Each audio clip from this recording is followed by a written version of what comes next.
shipping changes.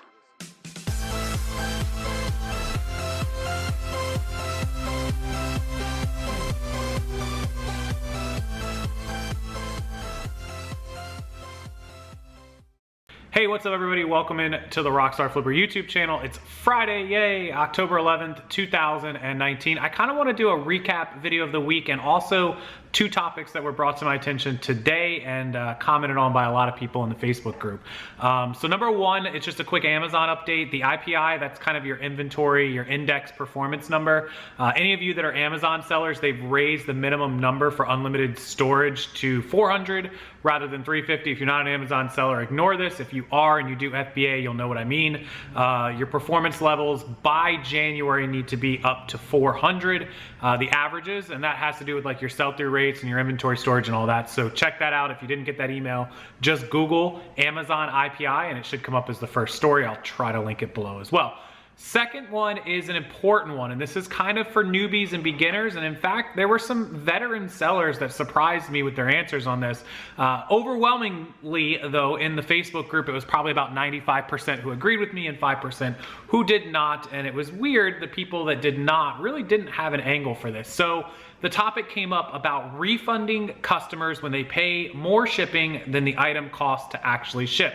What do I mean? So let's say you do calculated shipping on eBay, or even you set the price yourself. Let's say you're mailing a priority item and calculated says, you know, charges the buyer $15, or you set the shipping to $14.99 or what have you, and you end up taking it to the post office or you print your label out and it only ended up costing you $9 or $10. And somebody said they go and refund the buyer the extra $4 or $5 because it wasn't the buyer's fault that it charged them that much and they should get the money back. So I'm gonna let you guys think about that for just a second. I'll just sit here. Okay, so the answer to that is absolutely not. You never ever refund a buyer the amount of money difference on a shipping label unless, one exception, unless you have already worked out a deal previous to the transaction where you agree to combine shipping or agree to a set shipping amount or an amount of reduction because of some discussion that you've had to reduce that for them or give them a deal or work it out. If you have not done that and a buyer buys an item and it costs you less to ship it than the buyer paid in shipping, that doesn't matter. Two reasons. One, it's called shipping and handling. You have a handling cost. You have a cost of a box, of tapes, of labels, of your time, of your driving to the gas or to the USPS, the gas used to do that, the whatever it is, that's handling. Also, because the buyer agreed to pay a price. So let me give you two examples and you'll understand this a little better if this doesn't make sense. Let's say that I'm selling them this tablet, and let's say this is a cheap tablet and it's $80, and I charge calculated, or I set the price to $20 shipping, and I go out and I ship this and it only costs me $15. And they're saying basically I should give the buyer his $5 back. Well, no, one, because of the handling we just talked about, but two, the buyer knew when they bought this tablet that they were paying $100 for the tablet. It doesn't matter if I set this price to $80 and $20, I could set this item to $1 with $99 shipping, way back to the old Wild West days of eBay when people tried to circumvent fees. But I could do $1 with $99 shipping. And does that mean I pay let's say I pay $9 to ship this. Do I give the buyer his $90 back? No, of course not, because the tablet's a $100 item. The buyer agreed to buy the item based on the total transaction. You pay fees based on the total transaction, which actually is the third reason not to refund the money, because you paid fees on that total transaction. You don't get all of that back. But the buyer agreed to pay it. And so I'll give you an example of one that I bought that was a $90 item. It was like an Elgato, this video recording thing that I bought. It was 90 bucks. And there was a whole lot of people that had it for like 80 plus 10, 90 free shipping, 89.99 free shipping, you know, all those kind of prices that brought it right to $90. And there was actually a guy that had it for 50 plus 32 shipping. Now, I don't know why he put it at $32 shipping, because this was like a $10 item to ship to me in the box and stuff. It was priority, but it was lightweight. He probably paid 10 or 12 bucks to ship it. No idea why he put $32. It wasn't calculated. It came from like Tennessee to Florida. It wasn't far. So whatever reason, he had $32 shipping, but I still bought his item. Why?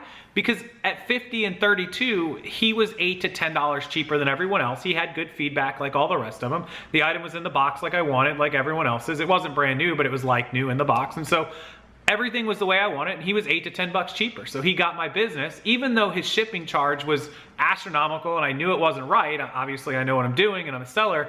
It didn't matter to me. All that mattered to me was the bottom line. How much was gonna charge to my debit card? 82 bucks. That's less than 92 bucks that everyone else wanted. And so that was it. And the fact that he only paid $12 to ship it, should he give me $20? No, I don't expect him to give me $20. I don't care. I paid a set price based on what I knew I was gonna buy that item for, period. I'll give you the other example, and there's a young lady in my group who sells only jeans. She probably sells 8 to 10 pair a day. Let's go off 10 pair a day. And her average shipping calculated is like $10 to $12. If I go to buy a pair of jeans from her, she's out in Texas somewhere, it's like $10.50 or 11 bucks, right? Well, she ships her jeans padded flat rate envelope for $7.33. Let's say that her shipping average is $10.33. It's a $3 difference, right? Is she supposed to go back and refund 10 people every day $3 to every single customer because it only costs her $7.33 to ship it and eBay's calculating it at $10.33? Well, of course not. That's obscene. That's absurd. She would never do that. And I would never expect her to do that. And any buyer that would expect that should stop buying on the internet. You agreed to pay a price. It doesn't matter if it says free shipping or $10 shipping or $100 shipping. As long as the combined price is what you are okay paying, that is what you pay, and there's no responsibility from the seller to give you any amount of that money back. And in fact, if they're doing it, it's ludicrous and they're hurting their own business. And so that's kind of the thing. Think about her giving back $30 a day, 10 items at $3 a piece. That's $900 a month. She'd be just arbitrarily giving back to people plus the fees she paid. That's nonsense. That would never happen. And any respectable, top-end buyer wouldn't expect a seller to do that. And any seller that is trying to run a successful business would never do that. So the answer to that, this comes up pretty often actually in the group. Every month or so I see this, and I see it in other groups too. You never give back a buyer a difference in shipping unless you've agreed to it in a previous deal before they hit the purchase button. If they hit the purchase button and then they try to negotiate it with you, it's too late. They bought it. They knew what they were buying. They agreed to it. You tell them that. You say, look, you agreed to a price. The shipping doesn't matter. If you'd like, I'll cancel the order. And otherwise, because buyer asked, or otherwise I can process and send it through as normal. If you expected some kind of combination or shipping discount, you should have done it before you made the transaction. Send me a message, ask. Okay, so that covers that topic. Also, a couple other people had emailed me today. There are all of the trainings and the webinars available below. In fact, it is Friday. And pretty good mood today. Friday, and it's TGIF, everybody's time to celebrate. Some of you have money, right? So I'm gonna do 5 coupon codes, 50% off. If you're watching this video and you're following me, for those of you that jump on my videos right away, this will be a big help to you because I'm putting 5 codes for the products. Each one of the products, they'll just have 5. So whichever one you want will be available, but you have to be one of those first 5. 50% off, and the code and the links to those products will be down below. So if you click it and the code does not work at the time of checkout, it means 5 has already been used. And you can go check one of the other products to see if they have their 5 used. Otherwise, that's thank you. Happy Friday to everyone who follows me and jumps on this quickly. So thank you guys. Enjoy the weekend. I'll be back tomorrow with another video. And if you have questions about the first 2 topics, comments below. In fact, I would love for you to comment and make sure that everyone agrees with me on the shipping overage refund. I think everyone will, with the exception of a few people, but please comment it below and let me hear what you have to say. Thanks again. Use the links below for any of those products, and I will see you next time.